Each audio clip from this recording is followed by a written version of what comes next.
All right, welcome back in here to Live Now from Fox. I am Andy Mack. Let's continue on here as we are following the latest new information now from the FBI into the investigation of the disappearance of 84-year-old Nancy Guthrie, as they're kind of pinpointing the exact backpack they are looking for, also giving a description of the individual in that FBI surveillance video. And I won't put this up from the FBI Phoenix here on Live Now from Fox, as they are identifying details about the suspect in the kidnapping of Nancy Guthrie. They've been confirmed. Forensic analysis of that doorbell camera footage by the FBI's Operational Technology Division. And they laid this out, what they saw in that video. They're increasing the reward to $100,000. Also, new forensic analysis say it's a male suspect, 5'9" to 5'10" in height, average build. The suspect is wearing a black 25-liter Ozark Trail hiker pack backpack. And that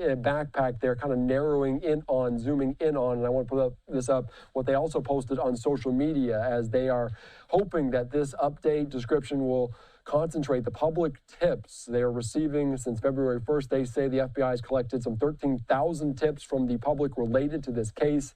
They say every tip is received for credible relevance information that can be acted upon by law enforcement. The threat intake examiners at the National Threat Operations Center, FBI, supporting 24-hour command posts in which dozens of agents, investigators are assigned leads and tips to action each shift. So some big developments here in terms of this. An alert also went out earlier on about exactly what's going on. A 2-mile radius, neighbors close to where the mother of Today's Show host Savannah Guthrie went missing. They're asking for additional video.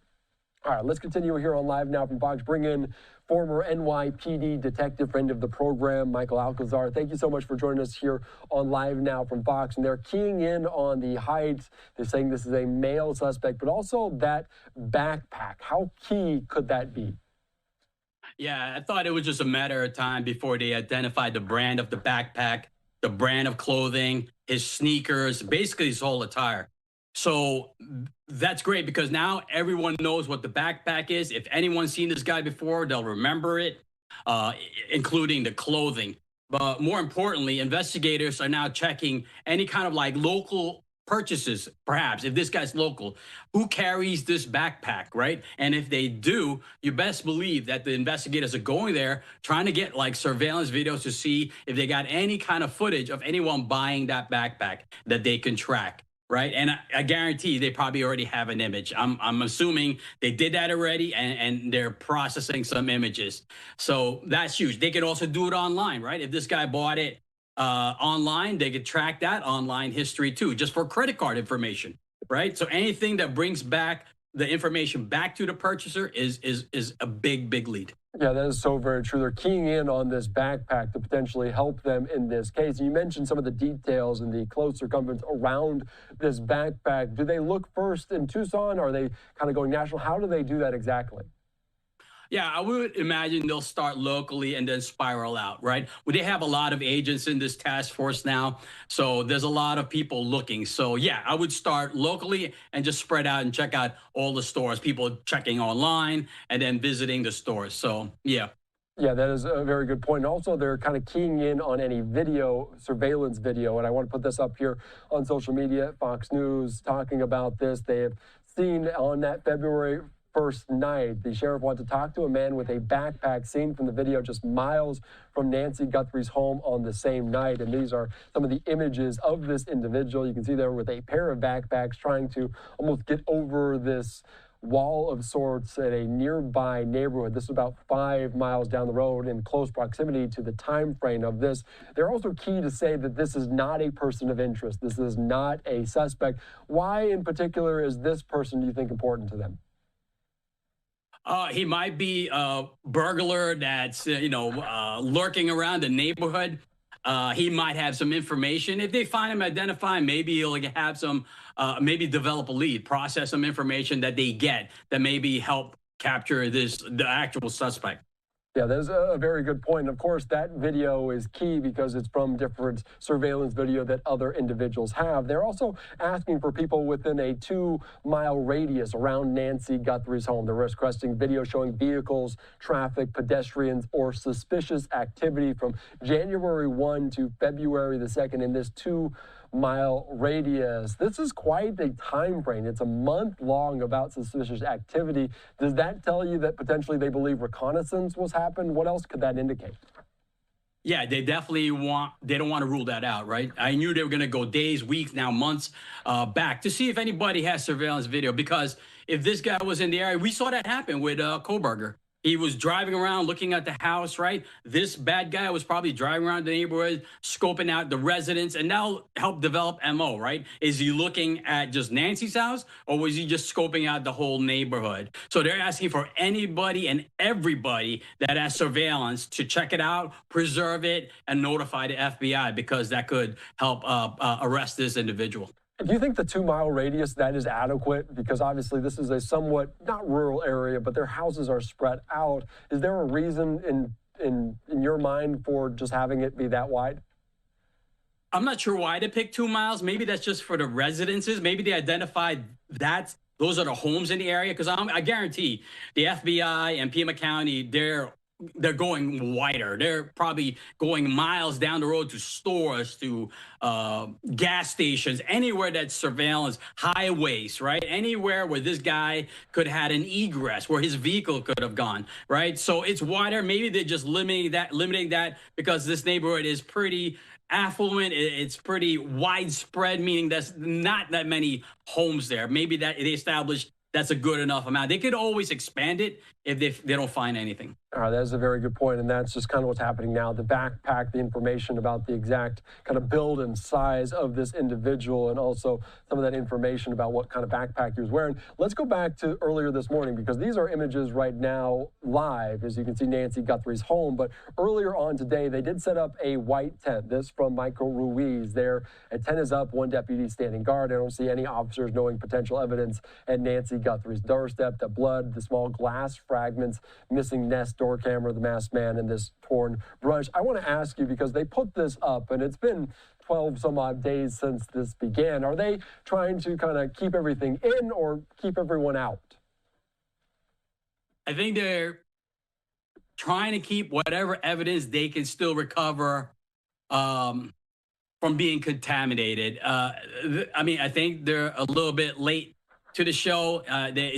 First of all, they should have never released the crime scene to begin with, but they're doing the best that they can, given that they have this video, right? Now we have the height and weight of this individual. If there was some kind of a struggle there when he was taking Nancy out, maybe they misprocessing part of that vestibule. Maybe they're thinking now there's evidence that they didn't recover. And I think that's why it was a short window. They set it up, they did what they had to do, and they removed it. So it could have been nothing, or it could have been they recovered a little something. But they just want to make sure they check all the boxes. Does that concern you, though? Because we've seen media members, we've seen a pizza delivery driver walk all the way up to that about evidence being compromised in terms of not only finding this individual, but the prosecution down the road. Does that concern you?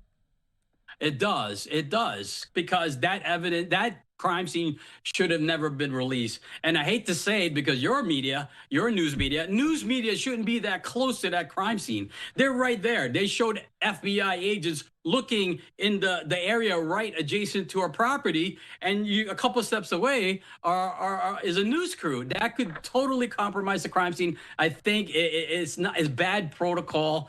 I'm sure a good defense attorney could, if they ever make an arrest, could say that evidence wasn't his, that could have been planted there, that could have been from anybody that was trampling around that area. So yeah, it's going to be difficult to prove if they ever capture this guy. Yeah, we wish that secure crime scene was there for the extended period, because we are asking viewers some of these similar kind of questions. Annette there on social media responding to us, one of these questions we asked our viewers if it, and Annette said, I'm concerned about all the media vehicles parked along the road in front of the Nancy Guthrie's home. My concern is that they may be blocking something that might be on the ground, something small, that when on the ground searches are being conducted, that they missed something.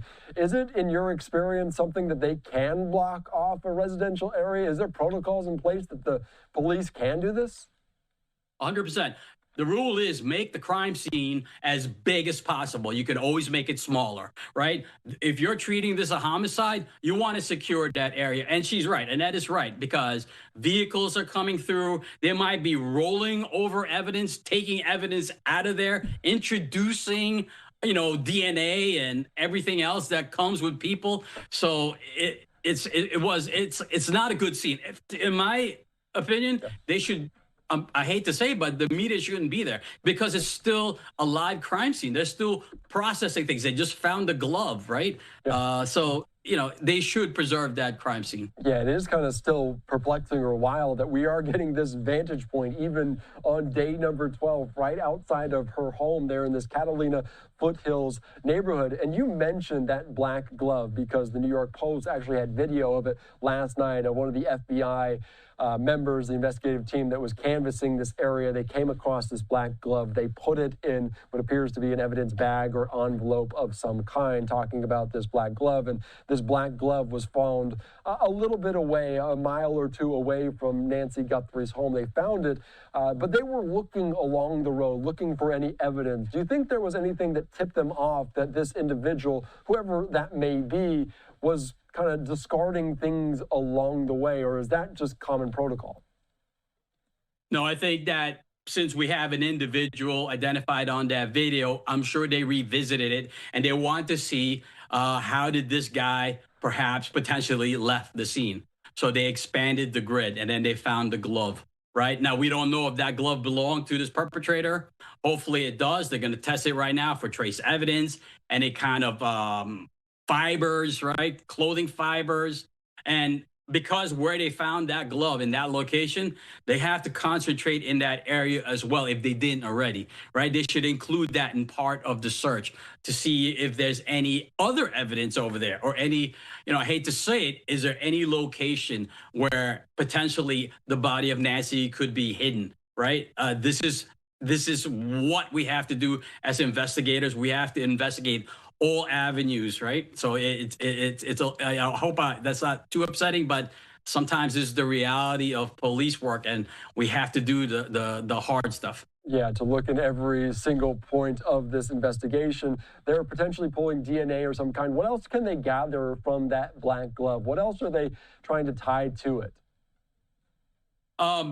So they're comparing, if there's DNA on that, if there's any kind of trace evidence, they're going to compare it to the crime scene, right? They're going to run it through a database to see if they can identify an individual that matches whatever DNA, whatever skin cells that might be, that hopefully is linked to the perpetrator. So I'm sure they're processing that right now.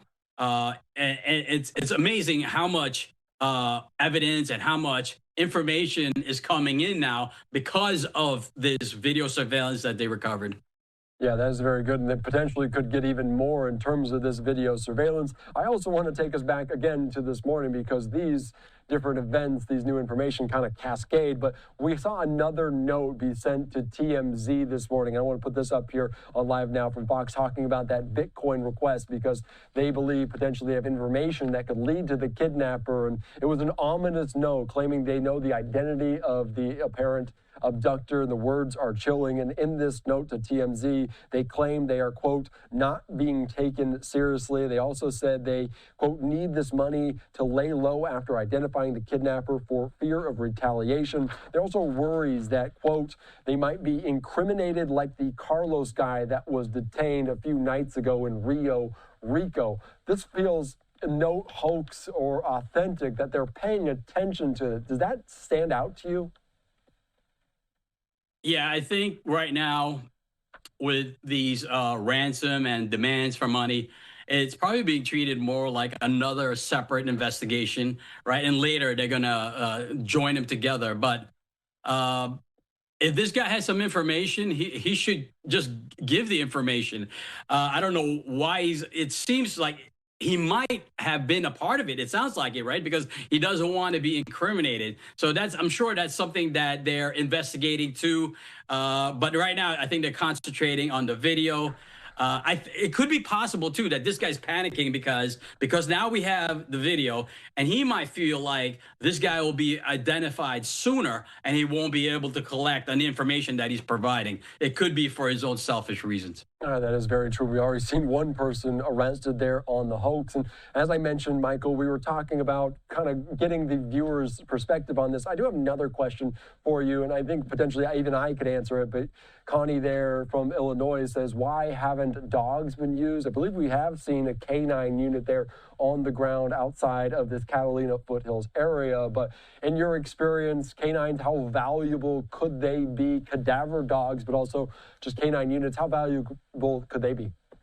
Yeah, I think they're going to have to rerun the canines, right? They've been there on the scene. So I'm sure, I mean, I haven't seen it on the news, but I'm sure they're going to bring them out again, especially where they found the glove, right? And in that area, when they're expanding that grid search, they're absolutely going to use their canine unit, cadaver dogs, right, to hopefully provide more evidence that they can recover. Very good. Michael, anything else that you want to note? Anything else that perks your interest that you hope or foresee this investigation going? I mean, I think it's great that they recovered the video. It's just a crime that we didn't recover it sooner. Imagine we recovered this like day 2. How much closer we'll be to solving this case. I'm glad it's being done, but I feel like I hate to Monday morning quarterback my fellow law enforcement. They kind of dropped the ball in the beginning there. Yeah, obviously it's very unfortunate what's going on with this investigation. Day number 12 in the disappearance of Nancy Guthrie. Michael Alcazar, thank you so much. Your insight is so invaluable. We appreciate your time here on Live Now.